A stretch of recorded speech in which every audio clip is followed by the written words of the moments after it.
आप सभी दर्शकों का नेशन विजन विद रूपालाल में फिर एक बार स्वागत है। आज हम अटलांटा पॉइंट में हैं और ये गीता कंदास्वामी जी जो कि महिला मोर्चा की वाइस प्रेसिडेंट हैं, उनके घर पर एक मिलेट मंथ मनाया जा रहा है। वैसे तो ये इंटरनेशनली पूरे भारतवर्ष में मनाया जा रहा है, बट यहाँ पर भी शीला सिंह मैम है, नेशनल एग्जीक्यूटिव मेंबर महिला मोर्चा हैं और प्रभारी हैं स्टेट की।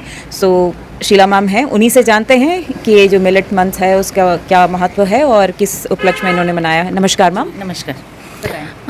जैसा कि सभी जानते हैं कि पूरे विश्व में इस वर्ष को इंटरनेशनल मिलेट ईयर के नाम से घोषित किया गया और ये हमारे माननीय प्रधानमंत्री मोदी जी के कोशिशों का नतीजा था कि उन्होंने 2021 में ये प्रस्ताव यूएन के सामने रखा, संयुक्त राष्ट्र के सामने, कि किसी एक वर्ष को हम मिलेट ईयर के रूप में मनाएं और ये इस बात को माना गया यूएन की तरफ से और 2023 को इस साल को इंटरनेशनल मिलेट ईयर घोषित किया गया। पूरे विश्व भर में मिलेट की क्या उपयोगिता है, उसके क्या फ़ायदे हैं, उसको लेकर जगह जगह सभाएं की जा रही हैं और उसको बढ़ावा देने के लिए कई सारे कार्यक्रम आयोजित किए गए। और हमारे देश में इस महीने को भारतीय जनता पार्टी की ओर से और उसमें खासकर महिला मोर्चा को ये दायित्व दिया गया और हम पूरे देश भर में इस महीने को मिलेट मंथ के रूप में मना रहे हैं।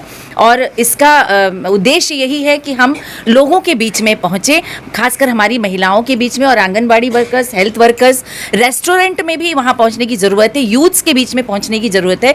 क्योंकि जिस तरह से मिलेट को जो मोटा अनाज माना जाता है, पुराने समय में उसकी बहुत उपयोगिता थी, हमारे देश में उपज भी उसकी काफ़ी होती थी और लोग यूज़ भी करते थे। लेकिन धीरे धीरे इसकी महत्ता कम हुई। मैं तो ये नहीं कहूँगी कि महत्ता कहीं कम हुई, लेकिन लोग शायद उस ओर से दूरी बना लिया लोगों ने और आज उसके लिए जागरूकता फैलाई जा रही है। और हमारा भी ये काम उद्देश्य ये होना चाहिए, भारतीय जनता महिला मोर्चा को ये जिम्मेदारी दी गई है, तो हम ये कोशिश कर रहे हैं कि हमारी आंगनबाड़ी वर्कर्स जो बहनें हैं उनके थ्रू, हेल्थ वर्कर्स के थ्रू, और स्कूल्स में भी पहुँचे, कॉलेजेस में खासकर यूथ्स के बीच में पहुँचे, रेस्टोरेंट में भी किस तरह से मिलेट से बनी हुई रेसिपीज़ को अपने मेनू में शामिल करें। रेस्टोरेंट के जो मालिक हैं उनको हम लोग उनसे जाकर बात करेंगे और उनसे भी इस बात के लिए उनको प्रेरित करेंगे, क्योंकि मिलेट जो मोटा अनाज माना जाता है उसमें ज्वार, बाजरा, रागी, मक्का, ये सारी चीज़ें आती हैं और ये सुपर फूड माना जाता है। पोषण का पावर हाउस इसे बोलते हैं। मिलेट के बने हुए जितने भी ग्रेन्स हैं उसको पोषण का पावर हाउस बोला जाता है। और इसमें कोशिश हमारी होनी चाहिए कि हर एक महिला, क्योंकि घर में जब हम भोजन बनाते हैं वो हमारा ही काम होता है, हम ही उसे प्यार से बनाते हैं, अपने परिवार को खिलाते हैं। तो हमारी ये कोशिश, हम माँओं की, बहनों की कोशिश ये होनी चाहिए कि हम दिन भर में जो खाना बनाते हैं, भोजन बनाते हैं, उसमें किसी एक समय का भोजन अपने परिवार को जरूर मिलेट शामिल करें उसमें।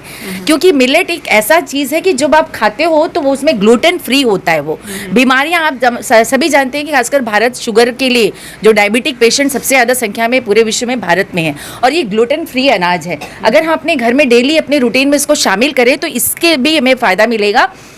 और साथ ही ये जो हमारे पेट को है जो फुल रखता है। आप एक अनाज किसी भी फॉर्म में खाएं, इडली बनाएं, डोसा बनाएं, आज आप देख ही रहे हैं कि हमने टेबल में मिलेट से बनाए हुए इतनी सारी चीज़ें जो हमने बनाया है। और हमारी महिला मोर्चा की वाइस प्रेसिडेंट हैं गीता कंदास्वामी जी, उनके भी उनका काफ़ी सहयोग रहा। इसमें से मैक्सिमम चीज़ें उन्होंने बनाई हैं और बाकी भी हमारी बहनों ने अपने घर से ये बनाकर ले आई हैं। और ये दिखाने की हमने कोशिश की है कि बच्चों को भी हम इसकी ओर कैसे आकर्षित कर सकते हैं, कि जब बच्चे जो जंक फूड खाते हैं, हम मिलेट को ही इतने फैंसी तरीके से बनाकर बच्चे जब इसको खाएंगे उनको स्वाद भी मिलेगा और उनके हेल्थ को भी इसमें बढ़ावा मिलेगा। और मैं अभी कुछ ही दिन पहले यूएस जाकर आई हूँ और मैंने देखा है कि यूएस में मिलेट ईयर घोषित होने के बाद ब्रेड से लेकर, वहाँ पर ब्रेड ही ज़्यादा, रोटी के रूप में ब्रेड खाया जाता है, मिलेट से बनाए हुए ब्रेड को खाने का प्रचलन है। और जो एक्सरसाइज करते हैं, जिम जाते हैं, वो ज़्यादातर इनको प्रायोरिटी देते हैं। तो हमारे देश में भी हमारा, क्योंकि हम पूरे विश्व में लगभग 80% एशिया में जो मिलेट उगता है वो भारत में उगता है। और जब हम भारतवासी उसका यूज़ नहीं करेंगे तो हम दुनिया को क्या बताएंगे उसके बारे में। और हमारे लिए तो ये बड़े गर्व की बात है और साथ ही जिम्मेदारी भी हमारी है कि हमारे प्रधानमंत्री ने 2021 में ये प्रस्ताव रखा और 2023 में पूरी दुनिया में यूनाइटेड नेशंस के लगभग 70 देशों ने इसका समर्थन किया, तब जाकर ये मिलेट ईयर घोषित हुआ। तो हमारी जिम्मेदारी ज़्यादा है कि हम इसको बढ़ावा दें। और हमारे अंडमान निकोबार में तो खैर इसका उपज ये ये नहीं होती है, इसकी फसल नहीं होती है, लेकिन पूरे देश में जहाँ भी ये फसलें होती हैं हमारी महिला मोर्चा की टीम किसानों को भी जाकर फेलिसिटेट कर रही है, क्योंकि किसान जो ये उगाते हैं उनके लिए भी ये किस तरह का आगे चलकर फ़ायदेमंद होता है ये बताने की हम कोशिश करते हैं कि बहुत सारी जगहों में, स्टेट्स में आपने देखा होगा कि सूखा पड़ता है तो फसल खराब हो जाती है किसानों की, लेकिन मिलेट एक ऐसा ग्रेन है कि इसके लिए ना ज़्यादा पानी की ज़रूरत होती है ना ज़्यादा प्रकाश की ज़रूरत होती है। कम प्रकाश में और कम पानी में और बहुत जल्दी 3 महीने में इसकी फसल तैयार हो जाती है, किसान अपनी फसल काट कर बेच सकता है। तो ये उनको समझाने और प्रेरित करने की ज़रूरत है कि नॉर्मल जो गेहूँ चावल है उसके साथ आप मोटे अनाज को बढ़ावा दें, यानी पुरानी जो हमारे लोग थे जो इसको यूज़ करते थे उस दिशा में फिर से आगे बढ़ें। तो ये हमारी छोटी सी कोशिश है और हमारी बहनों ने बहुत वैरायटी ऑफ मिलेट से बनी हुई वैरायटी ऑफ रेसिपीज आज यहाँ पे इसमें शामिल की।